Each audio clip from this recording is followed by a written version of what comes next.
Thank you. Thank you, Madam Speaker. Thank you for giving me this opportunity to seek a statement from regarding the perennial fires at Gikomba Market. Honorable Speaker, pursuant to the provisions of Standing Order 44-2C, I rise to request for a statement from the Chairperson of the Departmental Committee on Administration and Internal Security regarding status of investigations into perennial fires at Gikomba Market. Honorable Speaker, on the 21st June 2026, a fire broke out at Gikomba Market, resulting in the deaths of at least 2 people, injuries to several persons, and the destruction of property worth millions or rather billions of shillings at Gikomba Market. Gikomba Market has suffered numerous devastating fires over the years, including incidents in 2015, 2018, 2020, 2021, 2022, 2024, and twice in 2025, and the recent one that broke out in 2026, with each incident causing extensive destruction to businesses and livelihoods. Despite investigations and assurances by the government that measures would be implemented to address the root causes of the fires, the market continues to experience the recurring fires. Previous investigations have attributed some of the fires to faulty electrical installations within the market. However, reports emerging from the latest incident indicate that there was no electricity in the affected section at the time of the fire broke out, raising concerns regarding the actual causes of the recurring incidents. The frequency and circumstances surrounding the fires have raised public concern and suspicion that some of the incidents may possibly indicate arson.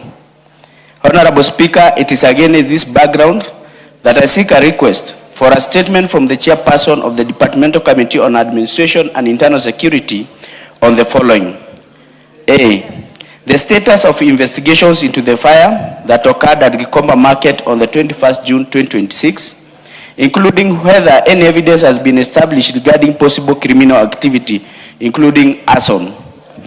The findings and recommendations of the previous investigations into the fires that have occurred at Gikomba over the years, and the extent to which those recommendations have been implemented.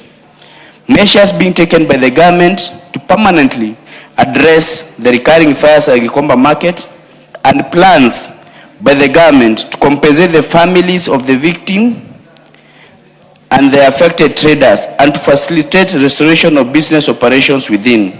I thank you, Honorable Speaker. Honorable Tongoyo, again, this goes to you.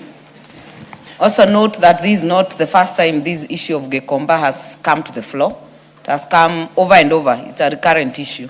So as you seek the statement, you seek to address the recurrence of this incident. Obliged Speaker, but it's also important to note that majority, like what happens in these markets, there are shared functions. Actually, majority of markets are being run by the county governments.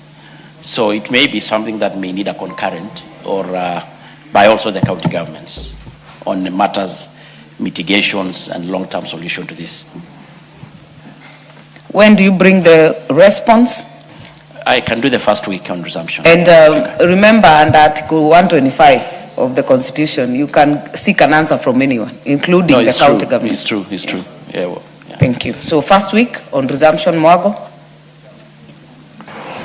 Okay, to add on to what the Chair has said, this issue of Gikomba fire, as much as it falls under the county government, has always been brought to the national government attention, and the President of the country has even gone to Gikomba and addressed it. And there was one time he advised that the land should be gazetted and a title deed issued. That has not been forthcoming. He actually... Honorable Mwago, you've already made your point. I have ruled on when this should be done. I have guided the Chair on Article 125, Article 189 on cooperation of the 2 levels of government, ensure that we get this to the floor of this House. Then when the response comes, we can indulge on further questions if it is not sufficient.